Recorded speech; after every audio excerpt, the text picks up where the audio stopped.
Thumbnail பார்த்துட்டு இது ஏதோ ட்ரால் வீடியோ போல இருக்குன்னு நம்பி கிளிக் பண்ணியிருந்தீங்கன்னா சாரிங்க, இது கண்டிப்பா ஒரு ட்ரால் வீடியோ கிடையாது.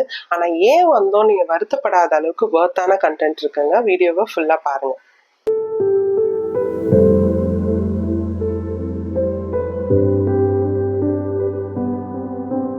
ஒரு சண்டை நடந்துட்டு இருந்துச்சுன்னா நம்ம எல்லாருமே கண்டிப்பா நின்று வேடிக்கை பார்ப்போம். அதே மாதிரி யூடியூப்ல கூட பாருங்க, ஏதாவது ஒரு ஆக்சிடென்ட்டோட சிசிடிவி ஃபுட்டேஜ், இல்லைன்னா இப்போ வயநாடுல நடந்த இந்த லேண்ட்ஸ்லைட்ஸ், இந்த வீடியோஸ்லாம் வந்து மில்லியன்ஸ் கணக்கில் வியூஸ் போயிருக்கும், அவ்வளோ வைரலாக இருக்கும். ஏன் அப்படின்னு பார்த்தீங்கன்னா நம்மளுடைய மூளையோட டிஃபால்ட் செட்டிங்கே அதுதாங்க.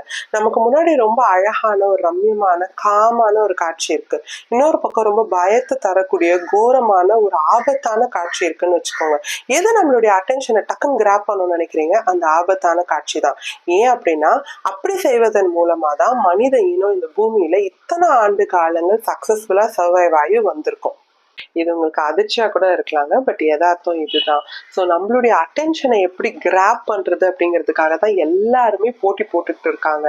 ஸோ சோஷியல் மீடியாவா இருக்கட்டும், அந்த மாதிரி அட்வர்டைஸ்மெண்ட்ஸா இருக்கட்டும், corporate world, anything for that matter அப்படிதான் செயல்படுது. ஸோ இப்போ இதுக்கெல்லாம் அகெயின்ஸ்டா நான் ஏதாவது புரட்சி பேச வந்திருக்கேனா அப்படின்னு கேட்டீங்கன்னா கண்டிப்பா இல்லை.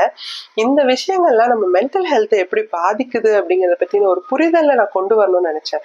ஸோ அதுக்காக தான் இந்த வீடியோ. நம்ம ஒரு ஆபத்தான சூழ்நிலையை எதிர்கொள்ளும் பொழுது அதை நம்ம கையாளுறதுக்காக நம்மளோட சிம்பத்தட்டிக் நர்வஸ் சிஸ்டம் ஆக்டிவேட் ஆகி cortisol, adrenaline, serotonin, dopamine, testosterone இந்த மாதிரி ஹார்மோன்ஸ் எல்லாம் அதை ஹைப்பர் செக்ரீட் பண்ணி நம்மளை வந்து ஒரு ஃபைட் ஆர் ஃப்ளைட் ரெஸ்பான்ஸ்ல தயார் நிலையில வைக்கும்.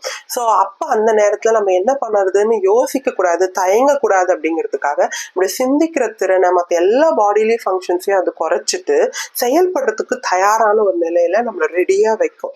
ஸோ அப்படி இருக்கிறது வந்து உயிர் வாழறதுக்கு ரொம்ப ஒரு முக்கியமான ஒரு யுக்தின்னு கூட சொல்லலாம். ஆனா இன்னைக்கு இருக்கக்கூடிய காலகட்டத்துல உண்மையான ஆபத்தே இல்லாத ஒரு நிலையில இந்த சோஷியல் மீடியால பார்க்கக்கூடிய இந்த வயலண்டான ரிப்பல்சிவ் கண்டென்ட், ட்ரால் பண்றது, இந்த புல்லிங், இதையெல்லாம் நம்ம பார்க்கும்போது நம்மளுடைய பிரெயினால உண்மையிலே இது ஆபத்தா இல்லை நம்ம அதை சும்மா பார்த்துட்டு இருக்கோமா அப்படிங்கறத அதெல்லாம் டிசர்ன் பண்ண முடியாது. So when you are constantly feeding it with this kind of content, அது என்ன ஆகும்னு பார்த்தீங்கன்னா தேவையே இல்லாம அதுக்கு ஆபத்தே இல்லாதப்போ அது வந்து இந்த ஃபைட் டு ஃப்ளைட் ரெஸ்பான்ஸ் இந்த மோடுக்குள்ள போயிடும். அப்படி அந்த மோடுக்குள்ள போகும்போது நான் உங்களுக்கு ஆல்ரெடி சொன்ன மாதிரி நம்மளுடைய சிந்திக்கிற திறன், நம்மளுடைய இம்யூன் ரெஸ்பான்ஸ், நம்மளுடைய டைஜஷன், இது எல்லாமே வந்து குறைஞ்சிரும். ஸோ இது ஒரு நாள்னா பரவாயில்ல, 2 நாள் constantly when you are putting yourself in such a situation நம்மளுக்கு வந்து நிறைய இதனால ப்ராப்ளம்ஸ் வரலாம். another important thing என்னன்னு பார்த்தீங்கன்னா, இப்படியே ரொம்ப நாள் இருந்துச்சுன்னா you might end up in anxiety disorders. இது ஒரு பக்கம் இருக்கும் பொழுது நம்ம சின்ன வயசுல இருந்து ஒரு கதை கேட்டிருப்போங்க. அந்த சின்ன பையன் ஒருத்தன் இருந்தான், அவன் வந்து புலி வருதுன்னு சும்மா அந்த ஊர் மக்களை வந்து ஏமாத்திட்டே இருந்தான்.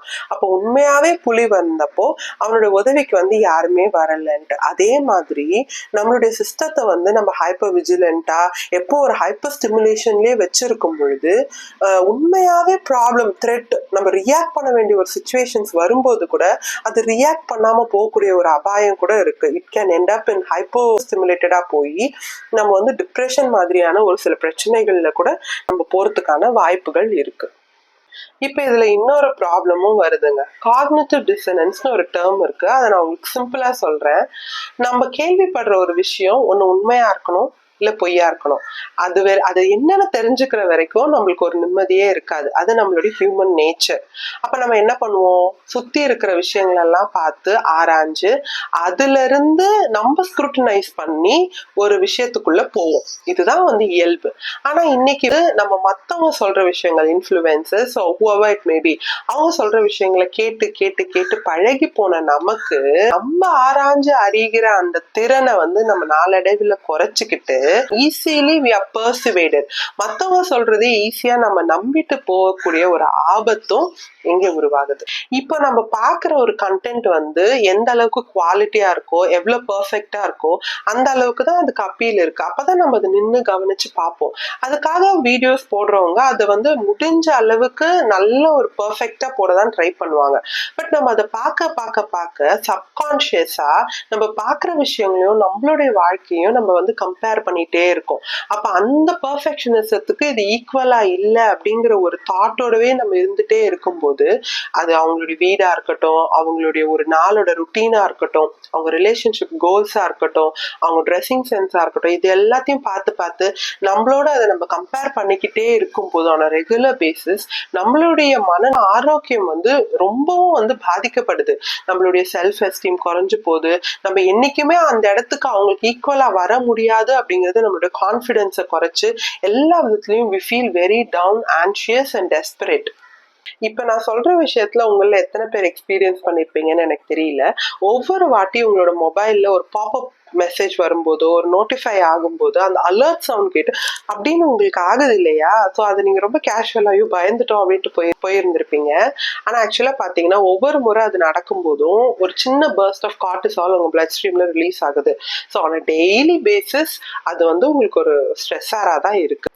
நம்மள நிறைய பேர் இன்னைக்கு நம்ம ஸ்ட்ரெஸ்ஸா ஃபீல் பண்ணோம்னா உடனே மொபைல் எடுத்து வச்சு ஸ்க்ரோல் பண்ணிட்டு இருக்கோம்.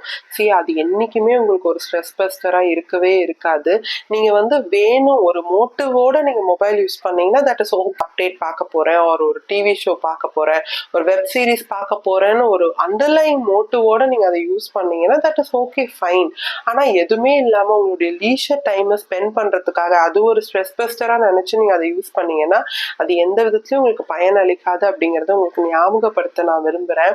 அதுக்கு பதிலா நீங்க வந்து உங்க ஃபேமிலி ஆர் ஃப்ரெண்ட்ஸ் கூட ஒரு கான்வர்சேஷன், ஒரு ஹார்ட் ஃபெல்ட் டீப் கான்வர்சேஷன் நீங்க வைக்கும்போது அதனால உங்களுடைய மூளையில வந்து ஆக்சிடாசின் போன ஹார்மோன்ஸ் வந்து செக்ரீட் ஆகி அது it will help you feel loved.